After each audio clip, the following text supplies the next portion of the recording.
What is up, ladies and gentlemen? So welcome back to my musings on Middle Eastern media. Now, the last two videos I was caught up in the sins of the past, but this time I wanted to take a more optimistic spin and look on to the future. Why is the future always up? Now, not long ago, Kevin Feige, aka the big boss man of the Marvel Cinematic Universe, announced that Kamala Khan, Ms. Marvel, the Muslim American superhero, could be joining the MCU. Amazing news, right? This could be our Black Panther.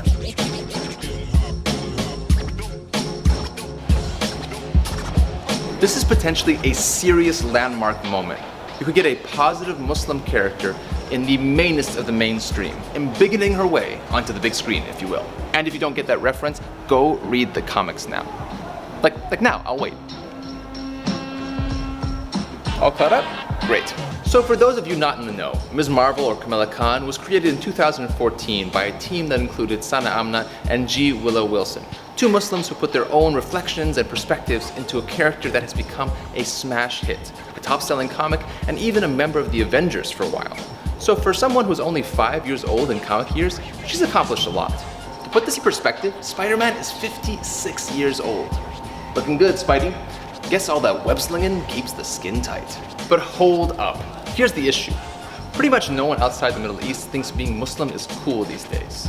You're starting from a position of weakness. You don't want to go full Muslim and scare away a bunch of viewers, but you also don't want to completely remove the way that Islam is part of the rich fabric of Kamala's life. I feel sorry for the poor guy who has to direct this thing. I mean, some Muslims might feel she's not Muslim enough, bigots will ask how she can fight crime in a burqa, and make jokes about how her superpower is suicide bombing.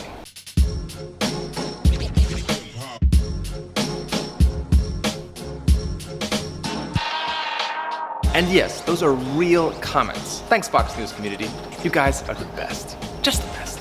So Mr. Feige, Kevin, sir, I have a proposal for you. I'll bite that speeding bullet.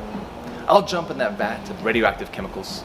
Here's my pitch for the 5 things that absolutely, positively need to be in Kamala Khan's MCU debut.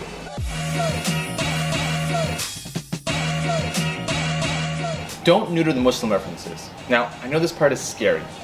Kamala goes to pray at the mosque, consults with her sheikh when she's feeling lost, quotes the Quran in moments of heroism. Islam doesn't define her, but it is her support system. Islam is her rock. Faith is her rock, and that's the relatable part.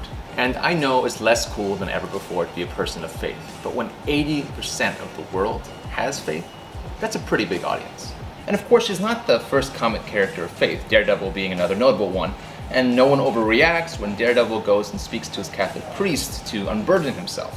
But whereas Daredevil's faith is often characterized by Catholic guilt, Kamala's faith is there to steer her in dark times. And in times as dark as the world feels today, that's an important message for everyone from every faith.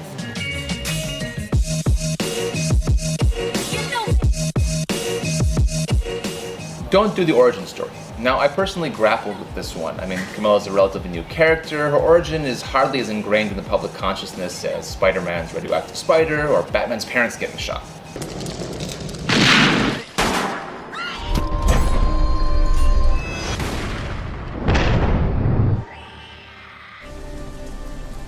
Yeah, I'd say it's pretty well established. Post-Infinity War, I think more than ever before, the origin stories would be killing the momentum of the MCU. And also, her origin, being gassed by Terrigen Mist, discovering she's an Inhuman, might not work so well with the failure that was the Inhumans TV series. Did any of you guys watch this? Yeah, me neither. Much like Spider-Man Homecoming, Kamala should already be on the beat, struggling with family responsibilities, trying to balance her schoolwork, societal pressures. Can she sneak back in without waking her parents? Can she make it to her brother's wedding reception while still kicking butt in a culturally appropriate superhero outfit? That's where the real interest lies. Which brings me to my next point.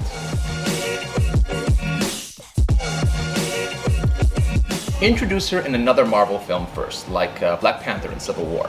The obvious choice would be next year's Captain Marvel, as Kamala is pretty much the biggest fangirl in the world of that hero. She's even written fan fiction about her. But with the film already in production, I actually have another take. I think she'd work a lot better in the upcoming Spider-Man sequel, maybe as a new kid in school. And if you want to see how their chemistry would play out, look no further than this crossover in The Amazing Spider-Man.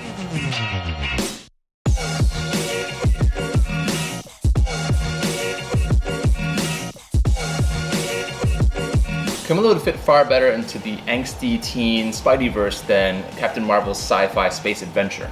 Both Spider-Man and Kamala are street-level heroes. That's part of their charm. They're not Marvel cosmic, they're Marvel comic.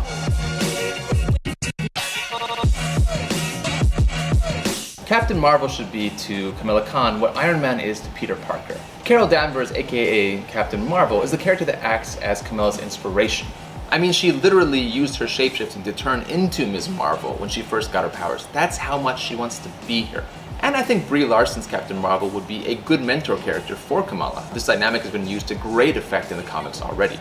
But more than just learning from Carol, Kamala should teach her a thing or two as well. In the comics, she disagrees with Carol and goes her own way, an important coming-of-age moment where she stops playing the hero and becomes the superhero. And in asserting her independent identity from her more established Caucasian predecessor, she mirrors the journey of minorities of all races and creeds everywhere.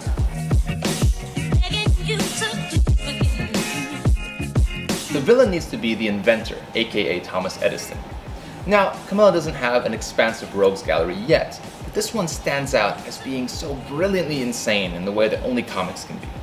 A cockatiel clone of the great inventor Thomas Edison, driven mad by the process, is definitely something that gets your attention. But beyond that, the inventor and his plot to prey on the forgotten youth of society and use them as living batteries really resonates with the world today. I did say this is insane. The inventor believes the youth of the world are leeches, serving no other purpose than literally using their bodies for energy. And worst of all, he makes the youth believe it too. Kamala gives this great speech at the end of the arc about the myth of the apathetic millennial and how any apathy on their part is just them dealing with the weight of the burden and the mess that previous generations have left for them to clean up. This once again shows why she's a hero for everyone. A voice of a generation, not just for Muslims or minorities. Now, I briefly considered using Cameron from the Inhumanity arc for the romantic angle and this brilliant line calling out extremist ideologies. But it felt a little too linked to terrorism for the first outing of a Muslim superhero in Hollywood. Kamala can be so much more than that. She needs to be so much more. If you can't tell, I couldn't be more excited about Kamala Khan in the MCU. If Black Panther was an opportunity for people to see why African culture is so unique, Ms. Marvel is an opportunity for people to see why Muslims are just like everyone else. And I know realistically this film is probably 5 to 10 years off, but if done right, Ms. Marvel is a lady worth waiting for. And if by some miracle the lords of YouTube bring Kevin Feige to this video, Mr. Feige, sir, Captain, my captain, I'm ready. Director, producer, best boy, T-boy, whatever you got, I'll take it. Call me.